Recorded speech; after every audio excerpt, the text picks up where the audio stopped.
आप सुबह उठते हैं और उठने के बाद आपको मार्केट जाना होता है। मार्केट जाने के साथ साथ आप सोचते हैं कि कुछ सामान ले आऊं, और जब आप पेमेंट करते हैं तो आपको पता लगता है your bank account has been frozen और फ्रीज्ड।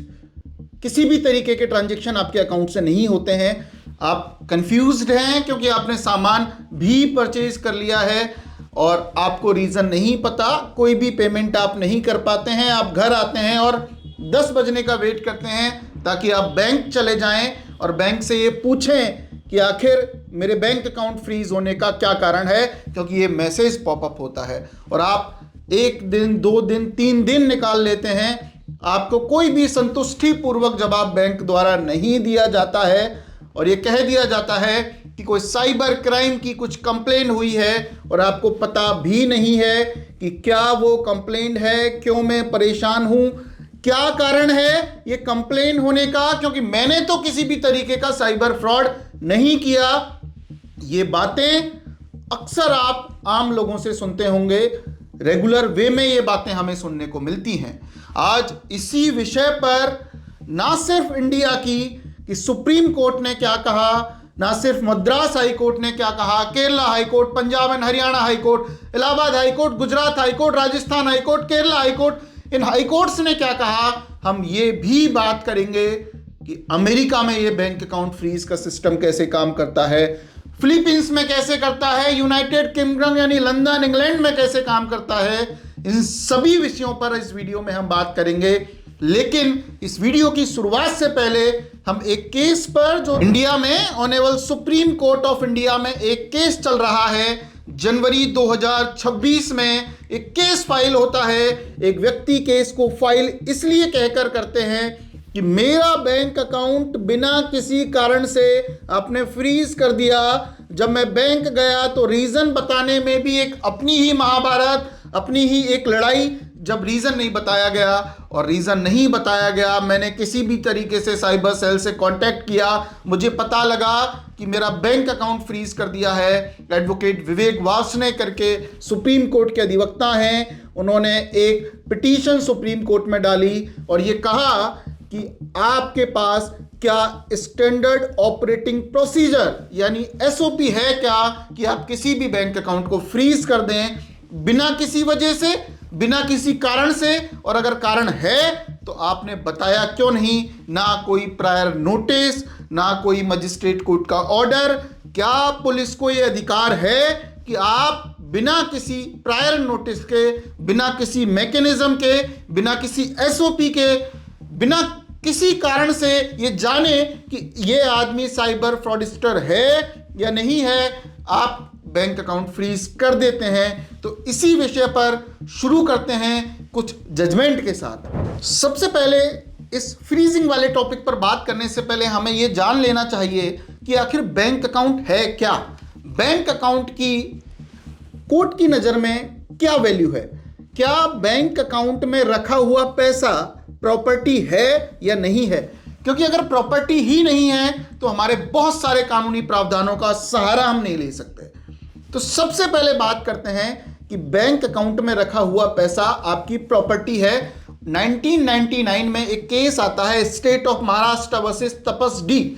उसमें यह डिसाइड किया गया कि बैंक अकाउंट में रखी हुई जो पैसा है उसको प्रॉपर्टी माना जाए या नहीं माना जाए। तो बैंक अकाउंट में रखा हुआ पैसे को प्रॉपर्टी माना गया और प्रॉपर्टी माने जाने के बाद ही 102 सीआरपीसी की कार्रवाइयां शुरू होती हैं। अब ये 102 सीआरपीसी क्या है? पुलिस ऑफिसर्स को, इन्वेस्टिगेशन एजेंसीज को यह अधिकार दे दिया गया, एक सेक्शन बना दिया गया कोड ऑफ क्रिमिनल प्रोसीजर में। कोड ऑफ क्रिमिनल प्रोसीजर एक भारतीय कानून है। जितने भी तरीके की ट्रायल्स चलते हैं, सजाएं होती हैं, इस कानून के तहत ही वो सजाएं होती हैं। और इसी कानून के तहत एक सेक्शन है 102, that is power to seize any property, और ये दे दी गई इन्वेस्टिगेशन एजेंसीज को। अर्थात सीज करने की पावर इन्वेस्टिगेशन एजेंसी को है, प्रॉपर्टी सीज करने की। अब 1999 के एक जजमेंट के साथ जब इसको प्रॉपर्टी मान लिया गया तो प्रॉपर्टी को सीज करने की पावर जब ऑफिसर्स को मिली, इन्वेस्टिगेशन एजेंसीज को मिली, तो 2020 के बाद से ही ये साइबर क्राइम के केसेस में 102 का उपयोग एक्सपोनेंशियल बढ़ा। जितना शायद एक साल में 20 साल में हुआ हो उतना एक साल में होने लग गया। और 102 में यह है कि पुलिस इस 102 सेक्शन का, सीआरपीसी 102 सेक्शन का सहारा लेकर किसी भी प्रॉपर्टी को सीज कर सकती है, लेकिन उनके लिए एक प्रिस्क्राइब्ड फॉर्मेट है कि आपको सबसे पहला काम एक नोटिस देना पड़ेगा बैंक को, दैट इज 102। इसके साथ साथ ये 91 भी लगा देते हैं। सीआरपीसी का 91 भी समझ लेते हैं। 91 का मतलब है समन टू प्रोड्यूस डॉक्यूमेंट, कि बैंक को ये कहा जाता है या उस अकाउंट होल्डर को ये कहा जाता है कि आपके अकाउंट में कुछ साइबर क्राइम का पैसा आया है, इसके लिए हम जानना चाहते हैं कि आपके अकाउंट के स्टेटमेंट, कारण कि ये पैसा क्यों आया है। ये सम्मन होता है उस अकाउंट होल्डर के लिए, जो कि उसको बाई पोस्ट भी भिजवाया जा सकता है और बैंक को भी भिजवाया जा सकता है। 102 प्लस 91 सीआरपीसी, तो 91/102 उस नोटिस पे ऊपर ऊपर लिखा हुआ होता है। जैसे ही 102 का नोटिस आता है, पुलिस उस अकाउंट को फ्रीज कर देती है। लेकिन इसमें ग्लिच ये है, 102 सब क्लॉज 3 ये कहता है कि आपको मजिस्ट्रेट को इंफॉर्मेशन देनी है फोर्थ विद एक टर्म है। फोर्थ विद का मतलब है तुरंत आपको एक मजिस्ट्रेट को इंफॉर्मेशन देनी है, जो भी आपके पुलिस स्टेशन के जुरिडिक्शन में, जिस कोर्ट के जुरिडिक्शन में आपका पुलिस स्टेशन आता है, ये बताना है कि ऐसा नहीं है आप पुलिस ऑफिसर हो गए तो आपको अखंड पावर हो गई, आप भगवान हो गए।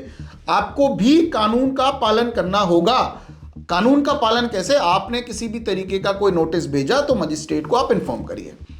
ये एक कानूनी प्रक्रिया है। लेकिन साइबर क्राइम के केसेस में गोल्डन रूल बना दिया गया कि 3 घंटे में आपको रिपोर्ट करनी है, और मैकेनिज्म इस तरीके से चल गई कि अगर आपने किसी व्यक्ति के, किसी फ्रॉडिस्टर के अकाउंट को फ्रीज नहीं किया तो वो फ्रॉडिस्टर उस पैसे को कैश विड्रॉ कर लेगा, निकाल लेगा, उस पैसे की फॉर्म चेंज कर लेगा, क्रिप्टो में इन्वेस्ट कर देगा, XYZ कुछ भी कर देगा। 3 घंटे का और 1 घंटे का गोल्डन रूल बना दिया गया, और उसी के लिए एक पोर्टल डिजाइन किया जाता है, दैट इज 1930 cybercrime.gov.in, जिसको साइबर क्राइम पोर्टल के नाम से भी जाना जाता है। अब साइबर क्राइम पोर्टल के नाम से जाना गया तो 1930 के लिए एक मैकेनिज्म बनाई गई, एक सॉफ्टवेयर डिजाइन किया गया, जिसमें यह कह दिया गया जैसे ही आप 1930 पे कॉल करते हो, cybercrime.gov.in पे रिपोर्ट करते हो, तो उसके साथ साथ एक पॉपअप विंडो जनरेट होती है उस UTR नंबर के कारण। अब जैसे ही आप जनरेट करोगे, जैसे ही आप कंप्लेन करोगे, आपसे सामने वाला जो 1930 का कस्टमर केयर है या फिर cybercrime.gov.in जो वेबसाइट है, वो आपसे यूनिक ट्रांजैक्शन रेफरेंस यानी UTR नंबर क्लेम करेगी, मांगेगी कि किस UTR नंबर से आपका पैसा ट्रांसफर हुआ है, या उसको रेफरेंस आईडी भी हम कभी कभी कह देते हैं। जैसे ही आपने UTR नंबर दिया, UTR नंबर देने के बाद बैंक पर वो पॉपअप विंडो, बैंक के सर्वर पर एक पॉपअप विंडो आती है। ये कहा जाता है इस UTR नंबर के ट्रांजैक्शन से आपकी बैंक अकाउंट में पैसा आया है और उसको होल्ड कर दिया जाए पैसे को। अब पैसा होल्ड करने के लिए ही ये सिस्टम बनाया गया, लेकिन इतनी बल्क में साइबर फ्रॉड होने लग गए कि उस अकाउंट को फ्रीज करना स्टार्ट कर दिया। ये कहानी इस तरीके से शुरू हुई, फ्रीजिंग और अनफ्रीजिंग की। अब फ्रीज करना जब स्टार्ट कर दिया तो अब लोगों में एक नई प्रॉब्लम क्रिएट हो गई। अभी तक ये था कि हम फ्रॉडिस्टर्स के बैंक अकाउंट को फ्रीज करने के लिए ये मैकेनिज्म बनाई गई, लेकिन फ्रॉडिस्टर्स ने इसका दूसरा तरीका निकाल लिया। उनके अकाउंट किराए पे लेने लग गए। अकाउंट किराए पे लेने के साथ साथ किसी और अकाउंट में उस पैसे को ट्रांसफर कर दिया, क्रिप्टो के माध्यम से ट्रांसफर कर दिया, गेमिंग के माध्यम से ट्रांसफर कर दिया। मैंने 5 लाख रुपए का, जैसे मेरे साथ 5 लाख रुपए का फ्रॉड होता है, फ्रॉडिस्टर ने 5 लाख रुपए किसी गेमिंग अकाउंट में डाल के सट्टा खेल लिया और 10,000 रुपए हार कर 4,90,000 रुपए विड्रॉ कर लिए। अब उस व्यक्ति पर कंप्लेंट होगी जिसने 10,000 रुपए जीता, या उस व्यक्ति पे होगी जो इसमें गेमिंग अकाउंट का जिसने ट्रांजैक्शन किया। इस तरीके की मैकेनिज्म होने लग गई थी। तो हमने अभी तक ये समझा कि फ्रीजिंग क्यों स्टार्ट की गई थी, फ्रीजिंग का प्रोसीजर क्या था। इसके साथ साथ हमने ये देखा कि अगर आपका बैंक अकाउंट किसी भी तरीके से फ्रीज होता है तो किस तरीके से वो लेयर में आता है और बैंक की मैकेनिज्म क्या होती है। अब हम इस विषय पर बात करेंगे। आपने 2 पक्ष देखे कि एक तो 102 वाला प्रोसीजर, 102 सीआरपीसी को 106 भारतीय नागरिक सुरक्षा संहिता में कहा दिया जाता है। एक 2024 में 1 जुलाई 2024 को भारतीय संसद ने नए कानून पास किए, न्यू क्रिमिनल लॉज, जिसमें 102 is equal to 106, 91 is equal to 94। इन नोटिसों में आगे इस वीडियो में हम चर्चा नहीं करेंगे, काफी चर्चा कर चुके हैं, लेकिन आप अपने दिमाग में ये जरूर रखिएगा कि इन नोटिसों का मतलब क्या होता है, क्योंकि ये नोटिस आगे भी काम आने वाले हैं। ये हमने अभी तक समझा कि साइबर फ्रॉड की वजह से आपके बैंक अकाउंट क्यों फ्रीज होते हैं। साइबर फ्रॉड के कारण आपके बैंक अकाउंट फ्रीज होने के बाद अब सुप्रीम कोर्ट का वो केस क्या था जो जनवरी 2026 में किसी व्यक्ति ने फाइल किया, जिसके वकील साहब विवेक वार्ष्णेय थे। उन्होंने कहा कि आपके पास एक मैकेनिज्म है 102 जो आपको कानून दिया गया है कि किस तरीके से आप किसी भी बैंक अकाउंट को फ्रीज कर सकते हैं, लेकिन आपका जो पोर्टल बना रखा है आपने कि 1930 पे कॉल किया और सभी बैंक अकाउंट आप फ्रीज कर दे रहे हैं। तो इसके लिए कहा गया स्टैंडर्ड ऑपरेटिंग प्रोसीजर अगर आपके पास नहीं है तो बैंक अकाउंट फ्रीजिंग भी इलीगल है। अब इसके लिए आप एक तरीका, एक और चीज समझते हैं। आपने सुना होगा ED, enforcement directorate. Enforcement directorate जिस कानून के तहत काम करती है उसको prevention of money laundering act कहते हैं, पीएमएलए एक्ट कहते हैं। अब पीएमएलए एक्ट में अगर ईडी किसी भी बैंक अकाउंट को फ्रीज करती है तो 1930 से तो करती नहीं है। आपने देखा विंजो के bank account freeze, Shikhar Dhawan के bank account freeze, Mahadev betting app के बैंक अकाउंट फ्रीज। तो उसके लिए प्रोसीजर ये है कि पीएमएलए एक्ट में आपको फ्रीजिंग के लिए ऑर्डर निकालना पड़ेगा। ईडी का एक ऑर्डर आता है जो बैंक को भेजा जाता है और 30 दिन का समय होता है आपके लिए उसको कंप्लाइंस कराने के लिए, कोर्ट में भेजने के लिए और कोर्ट से रीऑर्डर करवाने के लिए, रिन्यू करवाने के लिए। इसके लिए भी एक एक्सिस बैंक का केस होता है। एक्सिस बैंक के केस में उस ये कह दिया गया कि अगर आपने 30 दिन में उस ऑर्डर को रिकंप्लाइंस नहीं करवाया, रिन्यू नहीं करवाया, तो उस फ्रीजिंग को भी इलीगल माना जाएगा। अब बात आ गई यहां पे कि आम आदमी कितना परेशान हो रहा है कि एक व्यक्ति ने फ्रॉड किया, फ्रॉड करने के बाद उसने किसी दुकान पर जाकर चाय पी ली, क्योंकि ऐसे भी बहुत सारे ऑर्डर्स हमने राजस्थान हाईकोर्ट से करवाए जहां किसी पार्किंग वाले का, मोमोज वाले का, कचौरी वाले का, चाय वाले का, इनके बैंक अकाउंट फ्रीज कर दिए गए। किसी ने 1 लाख रुपए का फ्रॉड किया और 100 रुपए की कोल्ड कॉफी जाके पी ली, तो लेयर 2 में वो कोल्ड कॉफी वाला है और लेयर 2 में अगर कोल्ड कॉफी वाला है तो उसका क्या आप बैंक अकाउंट फ्रीज कर सकते हो? क्योंकि इसमें ये भी प्रश्न उठता है कि ये बात हम सुप्रीम कोर्ट के एक अमेरिका के एक जजमेंट के बारे में भी बात करेंगे, बहुत ही इंटरेस्टिंग सा जजमेंट है। लेकिन उससे पहले हम ये बात करना चाहते हैं, आप ये सोचिए और दिमाग लगाइए आप अपना, आप मुझे भी बताइएगा अपने कमेंट सेक्शन में कि यह बात सही है या नहीं है। किसी व्यक्ति ने 10,000 रुपए की चोरी की और उसके घर में 5 लाख रुपए रखे हुए थे, तो क्या उस व्यक्ति के पूरे 5 लाख रुपए पुलिस लेके जा सकती है या फिर 10,000 रुपए ही पुलिस लेके जा सकती है? तो ये प्रश्न भी आता है कि जो डिस्प्यूटेड अमाउंट है, जो क्लेमेंट का, जो उस विक्टिम का पैसा है, क्या आप उसी को होल्ड करेंगे या पूरे अकाउंट को फ्रीज कर देंगे? अगर आप पूरे अकाउंट को फ्रीज करते भी हैं, अगर आपको लगता है ही इज ए क्रिमिनल, तो उस क्रिमिनल की डेफिनेशन क्या है, उस अक्यूज की डेफिनेशन क्या है, उस व्यक्ति की डेफिनेशन क्या है जिसको आप फ्रॉडस्टर कह रहे हो? इसके लिए कोई भी स्टैंडर्ड ऑपरेटिंग प्रोसीजर नहीं था। तो सुप्रीम कोर्ट में, ऑनरेबल सुप्रीम कोर्ट ने आरबीआई को नोटिस इशू किए, सेंट्रल गवर्नमेंट को नोटिस इशू किए और ये कहा कि आप जवाब बना के लेके आइए अपना कि आपकी मैकेनिज्म क्या है किसी फ्रीजिंग और अनफ्रीजिंग को लेकर। क्योंकि हमने देखा कि डॉक्टर साजिर का वो ऑर्डर जो केरला हाई कोर्ट ने किया और ये कहा कि किसी भी बैंक अकाउंट को फ्रीज आप नहीं कर सकते, डिस्प्यूटेड अमाउंट को लीन कर सकते हो, और अगर आपको फ्रीज करना है तो प्रॉपर रीजंस रिकॉर्ड करने हैं, 102 की पूरी प्रोसेस फॉलो करनी है, सब क्लॉज 3 की पूरी प्रोसेस पूरी करनी है। उसके बाद मद्रास हाई कोर्ट का एक शानदार जजमेंट आता है 2024 में, मोहम्मद सफीतुल्लाह वर्सेस स्टेट, और ये कह दिया गया कि 2.5 लाख रुपए किसी व्यक्ति के अकाउंट में ट्रेडिंग के पैसे आए थे, पूरा अकाउंट फ्रीज कर दिया, वहां भी ये कहा। उसके बाद 2024 में ही एक पवन कुमार राय का जजमेंट आया जिसमें छोले भटूरे वाले का अकाउंट फ्रीज कर दिया गया 105 रुपए के लिए। फिर एक नीलकंठ फार्मा का दिल्ली हाई कोर्ट का जजमेंट आया जिसमें 94 करोड़ रुपए फ्रीज कर दिए सिर्फ 200 रुपए के लिए। उसके बाद राजस्थान हाई कोर्ट का जजमेंट आया जिसमें पार्किंग वाले का बैंक अकाउंट फ्रीज कर दिया। एक मोमो ठेला चलाने वाली एक एडना राय का जजमेंट आया जिसमें यह कह दिया गया कि आपने किसी भी एक डिस्प्यूटेड अमाउंट के चक्कर में पूरा अकाउंट फ्रीज कर दिया। इस तरीके के बहुत सारे ऑर्डर्स आए और फाइनली आपका ये मैटर, आपकी ये प्रॉब्लम ऑनेबल सुप्रीम कोर्ट में पहुंच गई है, जहां ये बात की जानी है क्या किसी का भी बैंक अकाउंट बिना किसी स्टैंडर्ड ऑपरेटिंग प्रोसीजर के चलते फ्रीज किया जा सकता है या नहीं।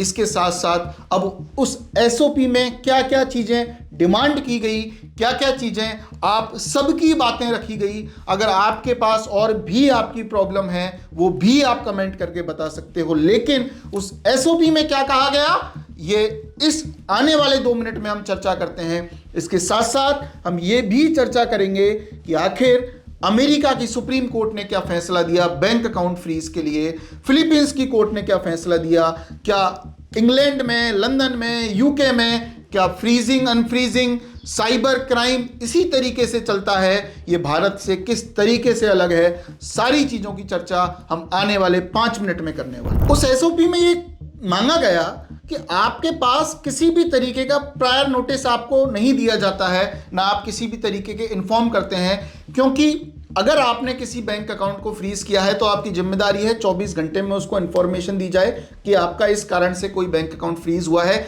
जिससे वो अपना पक्ष तो रख पाए। अगर कोई व्यक्ति इनोसेंट है तो वो पक्ष कहाँ रखे, आप इन्फॉर्मेशन ही नहीं देते हो। दूसरी चीज ये कही गई कि अगर आपने किसी बैंक अकाउंट को फ्रीज किया है तो क्या सालों तक, 5 साल तक किसी बैंक अकाउंट को फ्रीज रखोगे? अगर उस व्यक्ति को मौका तो दो, ये कहने का मौका तो दो कि वो निर्दोष है। तो उसके लिए कह दिया गया डिलेड अनफ्रीज, ये भी कहा गया। इसके साथ साथ ये कहा गया इनकंसिस्टेंट रूल कि आपके पास क्या कानून है फ्रीजिंग को लेके। अरे लेयर 7 वाला व्यक्ति जो ना किसी तरीके का इन्वॉल्वमेंट है, ना वो जानता है किसी व्यक्ति से, कोई व्यक्ति 10 रुपए के लिए टॉफी खरीदता है, चॉकलेट खरीदता है, उस चॉकलेट वाला व्यक्ति बिल थोड़ी दे देगा चॉकलेट का 10 रुपए का, उसका भी आप बैंक अकाउंट फ्रीज कर दोगे 10 रुपए के लिए। इस तरीके की बातें कही गई, इस तरीके की एसओपी में क्लेम किया गया। और एक केस जो यूएस की सुप्रीम कोर्ट में 2016 में हुआ और बहुत ही शानदार केस। अब आपके मन में क्वेरी है कि अमेरिका में आखिर होता कैसा है। तो अमेरिका में कोई भी अकाउंट फ्रीजिंग के लिए फ्रीजिंग ऑर्डर, ड्यू कंप्लायंस और पूरी तरीके से कानून को फॉलो किया जाता है। बिना किसी फ्रीजिंग ऑर्डर के कोई भी अकाउंट फ्रीज नहीं होता है। जिस तरीके से अपने यहाँ हो जाते हैं वहां नहीं होता है। इसी के लिए केस होता है लुइस वर्सेस यूनाइटेड स्टेट 2016 में। उस पर आरोप था कि उसने हेल्थ केयर के साथ फ्रॉड किया है, उसने सरकारी सुविधाएं जो हेल्थ केयर स्कीम्स होती हैं उनको फ्रॉड किया है, और फ्रॉड किया है $2 मिलियन का। अब $2 मिलियन के फ्रॉड हो जाने के बाद उसको नोटिस दिया जाता है। नोटिस में ये कहा जाता है इनकी पूरे बैंक अकाउंट को फ्रीज कर दिया जाए, और पूरा बैंक अकाउंट फ्रीज हो जाता है। लुइस एक महिला हैं, वहां जाती हैं और ये कहती हैं कोर्ट में कि आपने मेरे पूरे बैंक अकाउंट को फ्रीज क्यों कर दिया। अगर आपका आरोप है, आपको ये लगता है क्योंकि उसके अकाउंट में $2 मिलियन से ज़्यादा डॉलर पड़े हुए थे, और उसका आरोप था, उसका कहना था कि आप किसी भी बैंक अकाउंट को पूरी तरीके से फ्रीज नहीं कर सकते। अगर आपको फ्रीज भी करना है तो आपको उस डिस्प्यूटेड अमाउंट को फ्रीज करना पड़ेगा। द कोर्ट ने पूछा कि ये लॉ है, बैंक अकाउंट को फ्रीज करने की पावर इन्वेस्टिगेशन एजेंसीज को है। तो उसने कहा, बड़ा शानदार सा जवाब दिया, ये कहा कि 2 मिलियन के बाद का जो पैसा है वो पूरा पैसा मेरा है। आप मेरे एक मूल अधिकार का हनन कर रहे हैं। कोर्ट ने पूछा, जी कौन सा मूल अधिकार? न्याय प्राप्त करने का मूल अधिकार। मुझे अपने एडवोकेट की फीस देनी है, मुझे अपने आप को डिफेंड करना है, ये बताना है कि मैंने कोई भी क्राइम नहीं किया। इसके लिए मुझे एडवोकेट हायर करना पड़ेगा। एडवोकेट की फीस मैं कहाँ से लाऊं जब आपने पूरा बैंक अकाउंट मेरा फ्रीज कर दिया। आप 2 मिलियन तक इसको फ्रीज करके रखिए, बाकी पैसे को मैं अपने जीवन जीने के अधिकार में, खाना भी खाना है, मुझे एडवोकेट को फीस भी देनी है। और इस तरीके की पिटीशन दायर की गई। ऑनरेबल कोर्ट ने यह माना कि इनका जो तथ्य है वो सही है, उनके पूरे बैंक अकाउंट को अनफ्रीज भी किया गया। ठीक है, केस चल रहा है, डिस्प्यूटेड अमाउंट की बात आ रही है, सारी चीजें हो रही हैं, लेकिन इसके लिए उस लेडी के बैंक अकाउंट को फ्रीज किया गया, अनफ्रीज भी किया गया कोर्ट के ऑर्डर से। इस तरीके के केसेस यूएसए में भी हुए। तो आप ये समझिए कि अगर आपका बैंक अकाउंट फ्रीज है तो आप अपनी कानूनी लड़ाइयाँ अपने दम पर लड़नी पड़ेंगी। जो आप चाहते हैं कि एडवोकेट साहब हैं तो उनको भी हायर कर सकते हैं, उनको अपनी फीस दीजिए। जो लोग ये चाहते हैं कि हमें खुद को लड़ाई लड़नी है अपनी, वो खुद भी लड़ाई लड़ सकते हैं। आप अपनी पढ़ाई करिए, सीखिए। इसके साथ साथ हमारी जो जिम्मेदारी है उसकी पूरी तरीके से हम कोशिश करेंगे निर्वहन करें आने वाले वीडियोस में भी। और इस वीडियो में जो फिलीपींस के केस की बात करने वाले हैं, फिलीपींस के केस में होता यह है 2025 में फिलीपींस की कोर्ट का एक सुप्रीम कोर्ट का एक ऑर्डर आता है, बहुत ही शानदार ऑर्डर आता है बैंक अकाउंट फ्रीज के लिए। और ये कहा जाता है कि जिस तरीके से अपने इंडिया में prevention of money laundering act होता है, पीएमएल एक्ट होता है, वहाँ एएमएल एक्ट होता है, anti money laundering act. Anti money laundering act के चलते किसी व्यक्ति का बैंक अकाउंट फ्रीज किया गया, उससे ये कहा गया कि इनका बैंक अकाउंट फ्रीज कर दिया गया। सुप्रीम कोर्ट ने ये कहा कि हाँ, आप एंटी मनी लॉन्ड्रिंग एक्ट जो इन्वेस्टिगेटिंग काउंसिल है उसको ये पावर तो है कि आप किसी भी व्यक्ति का बैंक अकाउंट फ्रीज कर सकते हो, उसके साथ साथ उनके रिलेटिव्स का भी बैंक अकाउंट फ्रीज कर सकते हो। उसका कारण क्योंकि कुछ फ्रॉडस्टर लोग, कुछ समझदार लोग अपने खुद के अकाउंट में पैसा नहीं लेते हैं, अपने आसपास के लोगों के अकाउंट में पैसा लेते हैं, इसलिए ये कहा आप उनको भी फ्रीज कर सकते हो। लेकिन ये भी कहा कि सुप्रीम कोर्ट में इस अंधे तरीके से आप नहीं आ सकते कि आपने कुछ भी डिसाइड नहीं किया, कुछ भी कार्रवाई नहीं की और आप कहते ना चाहते हैं कि इसका साफ फ्रीजिंग का ऑर्डर हमें दे दीजिए।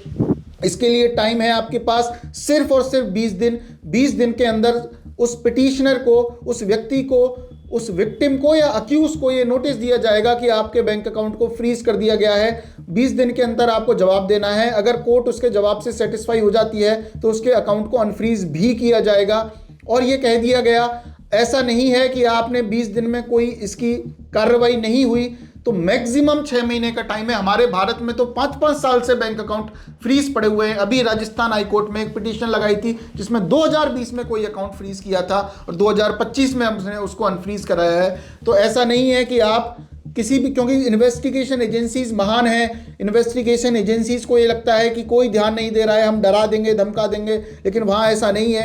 इन्वेस्टिगेशन एजेंसीज के लिए भी ये कह दिया गया कि मैक्सिमम, अधिकतम समय आपके लिए 6 महीने है। 6 महीने में अगर आपने कोई भी केस बना के फाइल नहीं किया, ये नहीं कहा कि इस कारण से, इस प्रॉपर रीजन की वजह से बैंक अकाउंट फ्रीज है, तो आपका फ्रीजिंग ऑर्डर अपने आप लैप्स हो जाएगा, हम उस अकाउंट को अनफ्रीज करेंगे ही करेंगे। इसके साथ साथ सुप्रीम कोर्ट ऑफ फिलीपींस का ये बहुत ही शानदार ऑर्डर है जो शायद आपकी ये समझ विकसित करने में काम आए कि आखिर बैंक अकाउंट फ्रीजिंग की समस्या सिर्फ इंडिया की ही नहीं है, ये ग्लोबल पेंडेमिक जैसा है, ग्लोबली समस्या है। अब नेक्स्ट केस में हम बात करते हैं इंग्लैंड के उस जजमेंट की। इंग्लैंड के उस जजमेंट में हम देखेंगे कि किस तरीके से बैंक अकाउंट फ्रीज के उस प्रोसीजर को लेके इंग्लैंड की कोर्टें क्या सोचती हैं। यूनाइटेड किंगडम में बैंक अकाउंट फ्रीजिंग के लिए फाइनेंशियल कंडक्ट अथॉरिटी यानी एफसीए ये काम करती है। ये काम देखती है कि किसका बैंक अकाउंट फ्रीज होता है, किसका बैंक अकाउंट फ्रीज करना है, नहीं करना है। इसी में एक रिसेंट केस आया, ये कहा, कोर्ट ने भी कहा कि आपको अगर बैंक अकाउंट किसी का भी फ्रीज करना है तो विद इन 24 आवर आपको उसको नोटिस देना पड़ेगा। इसी तरीके से वहां की वर्किंग है। अगर आपने विद इन 24 आवर नोटिस नहीं दिया उस अकाउंट होल्डर को जिसका आप बैंक अकाउंट फ्रीज कर रहे हैं, तो इस तरीके के आपके फ्रीजिंग ऑर्डर की कोई वैल्यू नहीं है। नॉन कंप्लायंस ऑफ लॉ में उसके अकाउंट को वो अनफ्रीज कराने के लिए कोर्ट में पिटीशन भी डाल सकता है। तो प्रायर नोटिस का एक कॉन्सेप्ट है, बहुत ही प्यारा कॉन्सेप्ट प्रायर नोटिस का, जो यूके की कोर्ट्स में यूके की इन्वेस्टिगेशन एजेंसीज फॉलो करती हैं और इसी दम पे वो लड़ाइयाँ लड़ती हैं। तो इस वीडियो में हमने ये देखा कि भारत में किस तरीके से कार्रवाइयाँ चल रही हैं, क्योंकि आम आदमी बेहद परेशान है इस बैंक अकाउंट फ्रीजिंग की मैकेनिज्म को लेकर। आपके व्यूज़ क्या हैं? ज़्यादा वीडियो को लंबी ना करते हुए आपके व्यूज़ हम जानना चाहते हैं। कमेंट सेक्शन में क्या व्यूज़ हैं और क्या चाहते हैं, और किसी देश पर आप चाहते हैं या इंडिया के ही और भी कोर्ट्स के ऑर्डर आप चाहते हैं कि इस तरीके के ऑर्डर आपको पता लगे, इस तरीके के ऑर्डर्स आप जान पाएं, इस तरीके की समझ विकसित करवाएं, तो आप हमें बता सकते हैं। लाइक, शेयर, सब्सक्राइब के लिए रिक्वेस्ट रहती है, क्योंकि आप ही के लिए मेहनत करते हैं। जब हमें लगता है कि आप हमसे प्रेम करते हैं तभी हम अगली वीडियोस बनाने के लिए मोटिवेट हो पाते हैं। Thank you so much. जय हिंद, जय भारत।